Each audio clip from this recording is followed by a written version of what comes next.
Boa tarde, pessoal. Como sempre, a intenção aqui é ser o mais breve possível, dar um resumo, pra vocês saberem como é que foi o mês, o que a gente tem visto, o que a gente tem mudado na carteira.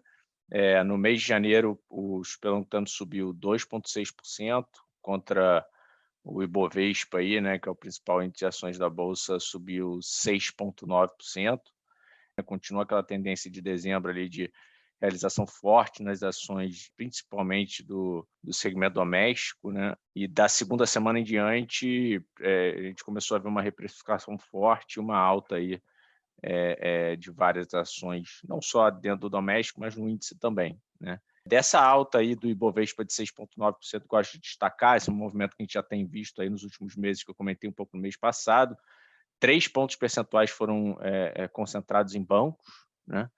1,5 ponto percentual em Petrobras e quase 1,5, né, 1,3 ponto percentual em B3. Né? Então, a gente, mais uma vez, não faz a gestão olhando para o Ibov, mas sempre recebe a pergunta. A gente não tem posição em bancos, então isso já explicaria 3 pontos percentuais de diferença. A gente não tem posição em B3, então já explicaria aí na soma 4,3 pontos percentuais de diferença, que dão mais ou menos aí a diferença que a gente viu no mês. Claro que não foram exatamente esses motivos, as composições do fundo são diferentes, mas dá uma bela magnitude do quão concentrada foi essa alta do Ibovespa, né? Que engana um pouco quando a gente quebra ele e olha empresa a empresa, né? O pano de fundo dessa alta foi uma entrada de capital estrangeiro muito forte, né? Então, a partir da segunda semana, o que a gente viu foi quase 35 bilhões de dólares de capital estrangeiro entrando no Brasil. É sempre difícil alegar os motivos por isso, né? É um movimento bem pouco esperado para a gente, acho que para a maioria do mercado, mas os valuations eram inegavelmente baratos, né? A gente falou no mês passado já que não conseguia justificar já muito downside em várias das companhias que a gente investe, apesar de um ambiente ainda de incerteza elevada, né? Então, o que a gente atravessou o ano vendo foram valuations muito baratos, mas você tem um evento ali de Brasil em outubro de 2022 que vai trazer volatilidade daqui até lá, né? E você tem um segundo risco, que, na minha opinião, é o maior deles e continua na mesa, que é a questão da inflação global, né? E o início do aperto monetário do Fed nos Estados Unidos, né? Então, o pano de fundo da performance do Ibovespa no mês foi essa entrada de capital estrangeiro, e aí alguns vão justificar que é porque o dinheiro saiu de lá e veio para cá, outros porque o valuation estava muito barato, muito difícil dizer exatamente os motivos. Esse é um movimento um pouco diferente do que a gente viu outras vezes na história, mas está aí, né? Teve alguma reprecificação. Para a gente, o aperto da política monetária americana continua sendo o principal risco, né? Acho que eu falei isso no último call também. Eleição para a gente já virou non-event, né? Porque a gente acha que já veio para o preço ao longo do último trimestre de 2021, e o grande risco passou a ser a inflação persistente, não só nos Estados Unidos, né, mas no mundo todo, e a resposta dos principais bancos centrais a isso, né? Então, a gente teve no mês, né, a reunião do FONC, uma comunicação mais dura com relação à inflação, e a gente ainda vai ver os impactos disso, né? Eu acho que o ponto importante a fazer sempre é que a gente ainda não viu o real impacto de uma redução de balanço por parte do, do, do Banco Central, e a verdade é que existe um receio muito grande com relação às consequências, né? O juros de longo prazo de 10 anos nos Estados Unidos continua em patamar baixo, 1,8%, não mudou muito. O que mudou foi um adiantamento, né, do quanto começariam as altas de juros lá, que antes eram precificadas para 23 e 24, e hoje já se iniciam aí a partir de março, né? Então, a gente teve uma alta da curva de juros curta nos Estados Unidos, mas a longa subiu, mas nem tanto. Então, isso vem trazendo alguns movimentos de mercado, né? A gente teve como principais contribuições positivas do fundo Apvida, Localiza e Renner. Vocês devem lembrar, no mês passado até comentei que a Apivida e Localiza haviam se tornado a maior posição do fundo no mês passado, por conta dos eventos que a gente passou no mês de dezembro, né? A aprovação no CAD do deal, tanto da Localiza quanto da Apivida, que para a gente era um evento importante. E aí, com essa entrada de capital estrangeiro, esse movimento das domésticas, acho que também beneficiou essas ações, que são empresas de qualidade, ganhadoras de market share, mesmo num ambiente mais difícil, então, e que estavam no valuation barato. Então, acho que é natural também o dinheiro escoar um pouco para esse tipo de empresa. As contribuições negativas foram o Mercado Livre, que caiu aí quase que um pouco mais do que 20%, Natura, que caiu 10,7%, e Ômega Energia, que caiu 8,5%. Tá?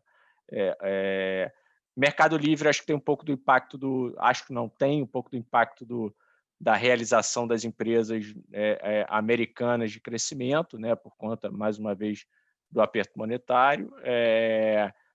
Para se ter uma ideia, né, apesar do nosso índice ter subido 6,9%, né, o S&P caiu quase 10%, né, a Nasdaq caiu um pouco mais do que 10%, né, e o ARKK, que é um ETF, né, de empresas de inovação lá fora, caiu 25%. Então, isso dá um pouco da magnitude de que essas empresas de alto crescimento, que a gente chama, estão sofrendo, né? E o Mercado Livre foi um pouco nessa onda, apesar da gente achar da gente entender o movimento técnico, achar que a empresa está começando a entrar no nível de valuation muito atrativo, né? Vale comentar, né, que a gente tinha falado também no mês passado que, por conta desse receio da inflação global, a gente tinha feito um basket short de 4 ativos, compondo 5 a 6% do portfólio em empresas de alto crescimento, que a gente achava num valuation errado, né? Então, apesar de Mercado Livre ter tirado aí 1,3 pontos percentuais de cota no mês, a gente, nesse basket, quase que netou esse efeito negativo, né? Esse basket ele gerou aí 1 ponto percentual de cota, que é um basket de short em 4 ações.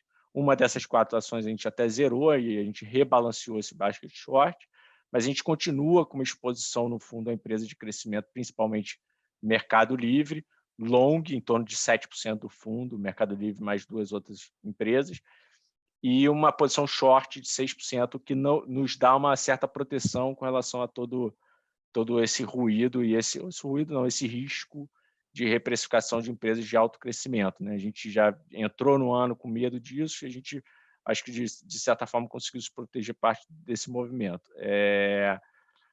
Natura e Ômega Energia, já acho que é difícil alegar exatamente as performances negativas. Natura, um resultado de curto prazo ruim, a gente até alegou, foi um grande detrator de performance no ano passado. A gente vem rodando com uma posição menor do que a gente acha que é estrutural pelo valor que a companhia tem de médio e longo prazo, mas a gente entende que os resultados de curto prazo são piores, então por isso que a gente vem rodando com uma posição abaixo. Acho que a inflação está batendo forte nas margens da companhia.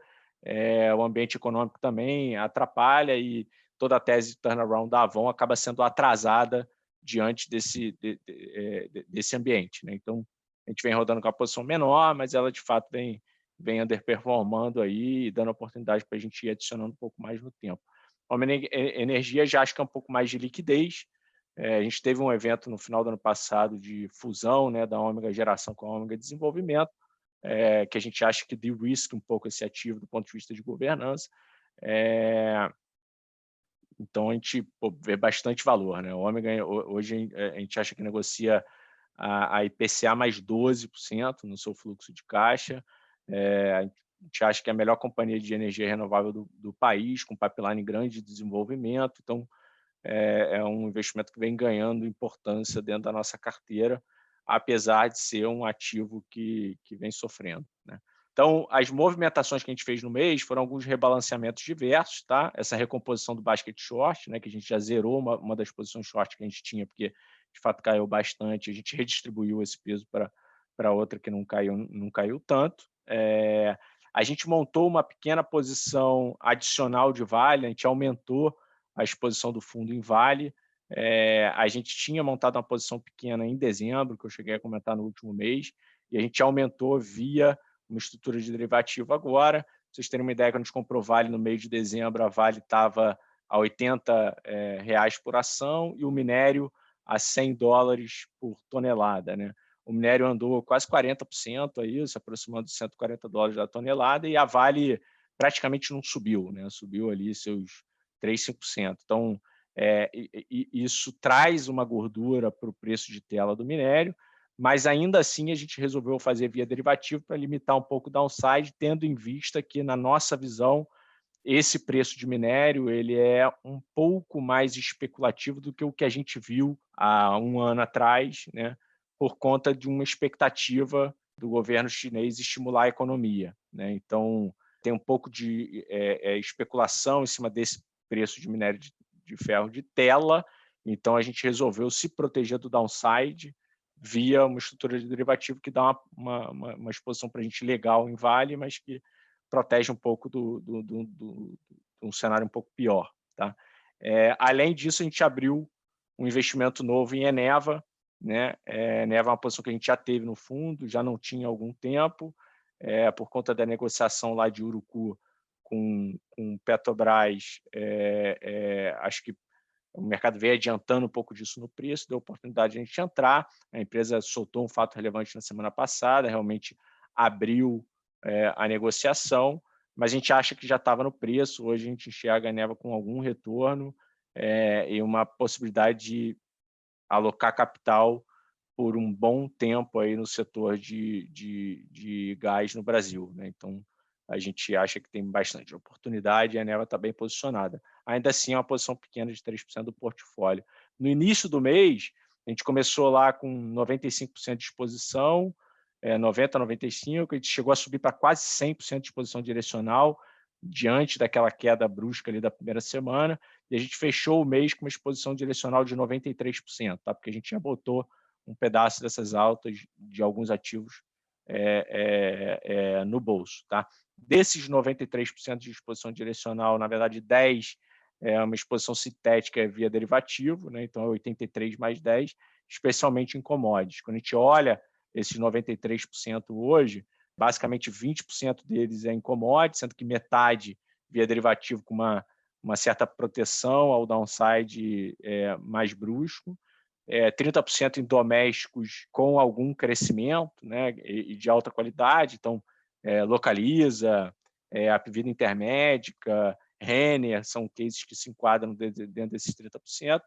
25% a gente tem utilities e infraestrutura, então a gente tem a posição hoje relevante equatorial, a gente tem a posição em Cosan, a gente tem a posição relevante em Ômega, então isso tudo são empresas bem defensivas do ponto de vista de cenário econômico e long inflação, né? E a gente tem 15% distribuído em outros investimentos. Tá? Dos 7% que a gente tem em growth, que eu comentei no início do call, hoje 5,5% na verdade é mercado livre, e a gente tem aquele basket short, então a gente praticamente não tem muita exposição a high growth company. Né? Se a gente tiver de fato uma grande alta aí da curva de juros norte-americana de longo prazo, acho que a gente sofre menos por conta de ter exposição a empresas de alto crescimento. Né? E essa carteira, de alguma forma, o equilíbrio dela, de temas, de risco, reflete um pouco a nossa visão de que os valuations são muito baratos, não à toa a gente está 93% comprado, mas o cenário de inflação global preocupa. Né? Vou negar que preocupa, então não à toa tem lá 20% em commodities, não à toa a gente não tem exposição em growth.